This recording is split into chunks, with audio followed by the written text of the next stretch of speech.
Pemirsa, jelang libur Natal dan Tahun Baru, jumlah kedatangan warga negara Indonesia ke tanah air terus meningkat. Dan diperkirakan jumlah antara 3.000 hingga 4.000 orang per hari. Sementara berdasarkan kebijakan pemerintah, mereka diwajibkan menjalani karantina selama 10 hingga 14 hari. Sayangnya akibat besarnya volume kedatangan WNI, kini membuat sejumlah lokasi karantina yang disiapkan dan dikelola pemerintah menjadi hampir penuh. Dan jika jumlah kedatangan WNI dari luar negeri ini terus mengalir, maka dikhawatirkan akan terjadi penumpukan di lokasi-lokasi karantina. Terlebih lagi sebagian WNI itu menolak dikarantina di hotel dengan alasan biaya yang terlalu tinggi. Kita akan membahas terkait hal ini. Kami telah terhubung melalui sambungan video daring bersama Benny Ramdhani, Kepala Badan Perlindungan Pekerja Migran Indonesia atau BP2MI. Dan juga nanti di segmen berikut kami akan mengajak Anda menghubungi Arif Fahrial, tim pakar medis Satgas COVID-19. Bersama saya Pak Benny Ramdhani. Pak Benny, apa kabar Pak? Sehat, Alhamdulillah Mas Doni. Kabar baik selalu ya Pak Benny ya, karena kita yang paling penting sekarang menjaga kesehatan. Tapi warga negara kita yang pulang kampung dari luar negeri ini Pak, memang berusaha untuk jaga kesehatan, untuk ikut karantina. Tapi ternyata banyak yang lockdown dan mereka membludak. Apa yang bisa Bapak sampaikan Pak? Yang pasti kepulangan para pekerja migran Indonesia dari negara penempatan tentu tidak bisa kita larang ya, karena berbagai alasan. Ada yang memang karena masa kerja telah berakhir kontrak dan untuk itu mereka harus kembali. Dulu di masa-masa pandemi COVID sedang tinggi-tingginya, ada juga karena kebijakan negara penempatan melakukan lockdown dan otomatis warga negara kita PMI harus kembali ke Indonesia. Tapi di luar itu, karena masalah ekonomi, sosial, dan konsuler ini juga setiap hari adalah hal yang biasa terkait kepulangan para pekerja migran Indonesia. Ya, nah persoalannya adalah 10 hari terakhir sejak tanggal 10 sampai 30 ini terjadi ledakan kepulangan WNI kita, kurang lebih 29.892 orang. Justru PMI-nya sedikit nih di 10 hari terakhir ya, yaitu hanya 507. Itu artinya rata-rata kepulangan per hari hampir mencapai 3.000, tepatnya 2.989. Ini 2 kali lipat situasi sebelumnya. Nah, di sisi lain kalau kita ingin melihat secara komprehensif keluarnya aturan atau SE nomor 25 ya, di mana konsekuensinya pemberlakuan karantina 14 hari WNI yang berasal dari negara transmisi suspek varian Omikron dan 10 hari. Tentu ini juga yang menimbulkan antrian yang sangat panjang terkait fasilitas karantina. Wisma Atlet misalnya, kemudian Kemayoran, Cilincing yang terbaru ya, dan Pademangan ya, serta Pasar Rumput. Nah, ini yang harusnya diantisipasi sejak awal ya oleh mereka yang memiliki otoritas terkait penyiapan sarana prasarana karantina. Kemudian Damri itu kan hanya 25 Mas. Kemudian seatnya per Damri hanya 40. Berarti satu rit mereka hanya bisa mengangkut WNI kita ke Wisma Atlet atau tempat karantina 1.000 orang. Kalau 3.000 maka butuh ya 3 rit ya Damri yang harus pulang pergi dengan jarak tempuh rata-rata paling minimal setengah jam bahkan 1 jam. Berarti harus dilakukan penambahan transportasi Damri untuk mengangkut WNI dari bandara ke tempat penampungan atau tempat karantina. Nah, ini yang menyebabkan kemarin terjadi penumpukan di bandara dengan waktu yang sangat panjang bahkan belasan jam. Itulah yang kemudian muncul video yang sangat viral seolah-olah terjadi penelantaran. Tapi prinsipnya aturan pemerintah ini pasti baik. Ini adalah antisipasi protokol kesehatan yang memang mau tidak mau ya harus ketat ya terkait kemungkinan terjadi hal-hal yang kita tidak inginkan. Tapi mengimbangi kebijakan ini dengan menyiapkan sarana prasarana termasuk tempat penampungan dan moda transportasi ini menjadi penting seharusnya yang harus diperhatikan dan berjalan secara paralel. Iya, Pak Benny, ini kan kurang lebih 29.892 PMI kita yang mudik Natal Tahun Baru. Ini kan sebenarnya sekian persen dari jumlah total pekerja migran kita. Sebenarnya angka pastinya PMI kita yang ada di luar negeri itu berapa Pak Benny? Pekerja migran kita di luar negeri sesungguhnya yang tercatat secara resmi ya, by name, by address, siapa mereka, bekerja di negara mana, apa pekerjaan yang mereka kerjakan, dan mereka tinggal ya dan bekerja di perusahaan atau perseorangan, itu terdetek semua dalam sistem kami. Namun kalau kita mengikuti data World Bank, ada 9 juta pekerja migran Indonesia yang bekerja kurang lebih di 150 negara penempatan. Kalau Mas Doni lihat di tempat saya duduk sekarang ada bendera-bendera itu hampir semua 150 negara ada bendera. benderanya itu Pak Beni, Ya, saya itu lihat. simbol dari 150 negara penempatan. Yang kepulangan mereka setiap tahun reguler adalah karena masalah-masalah tadi. Nah, biasanya menjelang Idul Fitri, Natal, Tahun Baru akan selalu terjadi ledakan kepulangan dan ini yang harus diantisipasi bersama. Ya, Pak Beni, kalau ini sesuatu yang harusnya sudah bisa diprediksi, tentunya kan pemerintah juga melalui Satgas Covid harusnya sudah bisa memprediksi kebutuhan misalnya tempat karantina, kebutuhan kendaraan transportasi menuju lokasi karantina. Apakah tidak ada langkah antisipasi misalnya dari BP2MI mungkin koordinasi dengan Satgas untuk nih kira-kira akan per hari sekian ribu orang nih. Kemudian di negara asal Pak Beni, apakah ada upaya preventif untuk melakukan tes sebelumnya sehingga kalau tiba di tanah air terjadi penumpukan tidak terlalu mengkhawatirkan? Apa yang bisa Anda sampaikan terkait dengan ini Pak Beni? Khusus terkait pekerja migran Indonesia, siapapun mereka yang akan kembali ke tanah air, jam berapa dari negara penempatan menggunakan pesawat apa, berapa banyak mereka, siapa saja, berasal dari provinsi mana, tiba jam berapa di Indonesia, kami selalu mendapatkan informasi ya melalui BRIPEK dari perwakilan luar negeri. Tapi terkait penanganan COVID, BP2MI hanya menjadi bagian supporting system dari sistem besar penanganan COVID. Nah, di awal sejak masih Pak Doni Munardo, kami sudah meminta ke Pak Doni saat itu agar khusus masalah PMI itu disiapkan tempat karantina tersendiri. Untuk apa? Untuk BP2MI bisa dengan mudah memberikan pengawasan dan juga mengatur kepulangan mereka setelah mereka menjalani karantina. Iya. Misalnya terminal haji Pak Beni kan bisa dimanfaatkan selama belum ada pemberangkatan jamaah haji dan umroh kan? Gimana Mas? Terminal haji kan seharusnya bisa dimanfaatkan untuk menampung PMI kita Pak sebelum ada pemberangkatan jamaah umroh haji. Kami sudah menyampaikan permohonan agar ada karantina tersendiri khusus untuk PMI. Sekarang kan kami bingung karena semua diberlakukan sama. Untuk kami bisa mendeteksi PMI, setiap PMI ada di kamar berapa nih, kami kan butuh waktu yang sangat lama.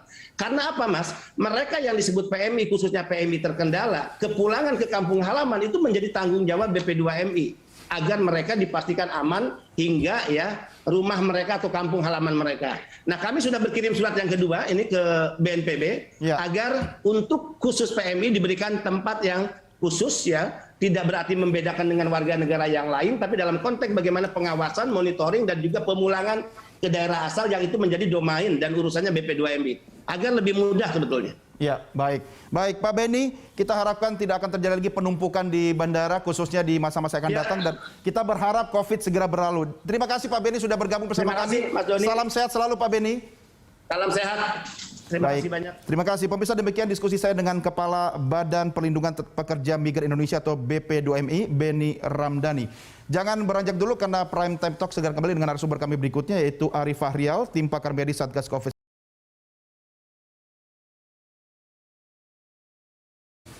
Terima kasih masih bersama kami pemirsa di Prime Time, dan di segmen dialog kedua kali ini kami akan kembali mengajak Anda untuk mendiskusikan terkait dengan kepulangan warga negara Indonesia dalam rangka kaitannya dengan libur Natal dan Tahun Baru. Telah terhubung bersama kami melalui sambungan video daring yaitu Arif Fahrial, tim pakar medis Satgas Covid-19. Pak Ari, selamat bergabung di Prime Time. Apa kabar Pak? Baik, alhamdulillah Mas Doni. Baik. Terima kasih sudah tetap bersama kami. Pak Ari, ini terkait dengan kemarin banyak berita viral membeludaknya penumpang warga negara Indonesia yang libur pulang kampung Natal Tahun Baru, Pak. Sementara tempat karantina banyak yang sudah hampir penuh, bahkan ada yang lockdown. Apa yang bisa Anda sampaikan Pak kepada warga negara kita yang akan pulang libur Natal Tahun Baru ini, Pak? Ya, jadi ini memang menjadi perhatian kita ya. Di satu sisi kita sudah mendapatkan kasus Omikron ya di Indonesia ini, dan kemudian kita tahu juga di beberapa negara terjadi peningkatan kasus Omikron. Di satu sisi memang terjadi kepulangan ya masyarakat kita, warga negara Indonesia ini, baik itu memang kepulangan sementara atau karena memang sudah habis masa kerjanya di akhir tahun ini. Nah, tentu ini sesuatu yang menjadi PR kita ya, dalam hal ini tentu pemerintah di garis depan, artinya ini para di migrasi ya. Bagaimana agar tetap kita menjaga pintu masuk kita ini ya, dalam hal tadi screening tentunya tadi disebutkan, dan juga masalah karantina 10 hari. Cuman memang yang jadi masalah adalah proses yang di dalam proses pencairan lah istilahnya, agar para WNI ini bisa tersalurkan dengan baik di tempat-tempat karantina yang diunjuk, ini memang ada masalah nampaknya. Iya. Tapi saya rasa tetap buat masyarakat, ya karena tentu ya ini kan tadi bicara soal kepulangan karena memang sudah terschedule dan segala macam. Yang penting adalah bagaimana kita bisa meningkatkan agar penumpukan itu tidak terlalu lama dan segera bisa dicairkan gitu ya dengan penempatan di tempat-tempat di penampungan. Demikian Mas Doni. Iya, Pak Ari, ini kan kalau terjadi penumpukan dikhawatirkan malah terjadi penularan pada saat penumpukan di bandara itu.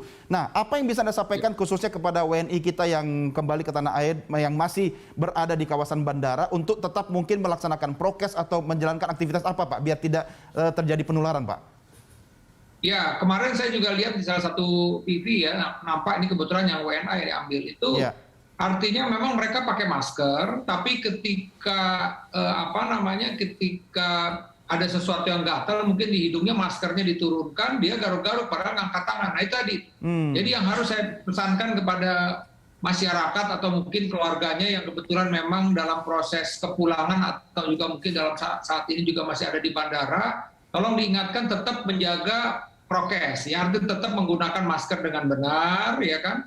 Kemudian juga dia harus selalu mencuci tangan karena ini bisa saja tangannya mungkin megang sesuatu dan kemudian mungkin menggunakan hand sanitizer dan ketika memang ada rasa gatal atau tidak nyaman, nah ketika mau buka dipastikan tangan Anda itu sudah bersih gitu. Jadi jangan sampai tangan habis megang sesuatu kemudian menularkan melalui hidung misalnya seperti itu.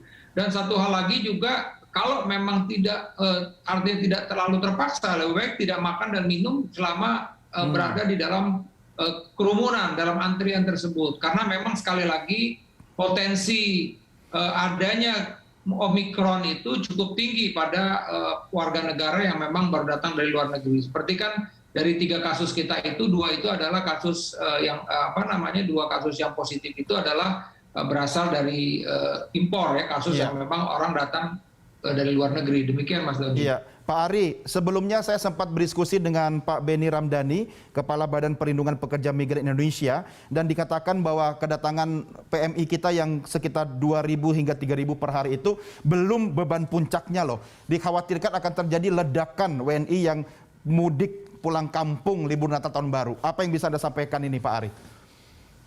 Ya, sekarang saya sampaikan juga pada beberapa kesempatan, tetap pemerintah ini harus mengurus tadi ya, arti kata harus dicari solusi bagaimana agar ada penampungan untuk karantina. Dan kalau kita memang tadi konsisten, kita mau bilang bahwa ini penampungan selama 10 hari, ini pun juga harus dilakukan. Karena sekali lagi kita tahulah meledaknya kasus Delta itu kan juga waktu di bulan Juli itu kan juga awalnya, mohon maaf, ini awalnya memang dari para PMI kita ya. Jadi para warga negara kita. Nah, cuman memang waktu itu kan karantina tidak seketat itu satu. Kemudian juga masyarakat juga yang mendapatkan vaksin juga masih rendah. Sehingga ketika kasus itu masuk ya, berada di keluarga dan disitulah terjadi penularan transmisi lokal dan luas sama sekali. Nah, ini yang kita memang harus jaga sekali, jangan sampai terus terang kita, artinya begini, tadi saya juga setuju lah, artinya kan masyarakat kita juga, warga negara Indonesia juga, mungkin juga mereka sudah selesai melaksanakan tugas ya, bekerja di luar negeri dan sekarang ini memang harus pulang. Jadi yang penting adalah bagaimana walaupun kondisi dan situasinya seperti itu, tetap kita konsisten. Karantina 10 hari, melakukan PCR tadi sesuai ketentuan tadi 2 kali, dan kebetulan kan memang diusahakan yang sekarang ini PCR yang memang juga sudah meliputi kemungkinan Omikron. Jadi kalau memang positif, maka memang harus dilakukan sequencing. Saya rasa memang kita harus lebih hati-hati kali ini, apalagi setelah ini juga ada Natal dan Tahun Baru di tengah masyarakat. Dan disitulah potensi-potensi penularan bisa terjadi. Oleh karena itu memang kita harus melakukan benar-benar pengawasan yang ketat. Secara umum masyarakat juga harus selalu diingatkan tetap menjaga jarak, ya prokes, ya kemudian juga berusaha untuk tidak buka masker atau ketika berada di kerumunan gitu ya. Jadi itu yang penting yang mesti diperhatikan oleh masyarakat semua saat. Iya, Pak Ari, saya ingin tahu langkah preventif dari pemerintah apabila terjadi lonjakan warga negara Indonesia khususnya pekerja migran kita yang pulang di akhir tahun ini. Apakah pemerintah sudah menyiapkan opsi-opsi karantina atau tempat karantina baru, sementara biaya karantina mandiri itu yang sangat mahal itu, Pak Ari? Gimana, Pak? Ya, jadi sejauh ini memang terus terang pemerintah menurut saya juga mengantisipasi ya sesuai anjuran kami juga. Jadi betul tadi Mas Tony bilang jangan sampai proses pada saat penantian ini terjadi penularan di situ. Betul. Dan kemudian juga kalau kita tidak mengantisipasi ruangan-ruangan itu dengan baik, tentu juga akan jadi masalah. Jadi sebenarnya belajar dari bulan Juli itu sebenarnya kita punya fasilitas-fasilitas ya isolasi mandiri terpusat.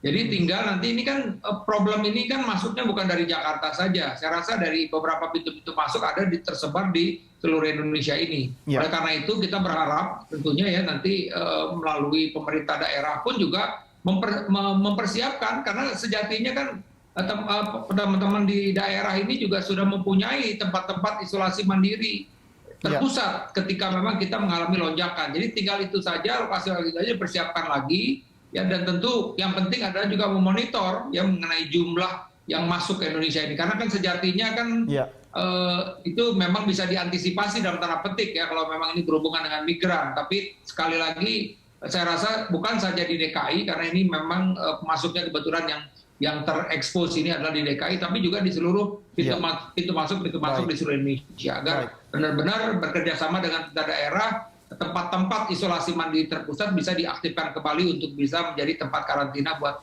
masyarakat kita. Ya, baik Pak Ari, terima kasih sudah bersama kami di Prime Time. Salam sehat selalu Pak Ari. Pemirsa, demikian diskusi kami dengan Ari Fahrial, tim pakar medis Satgas COVID-19.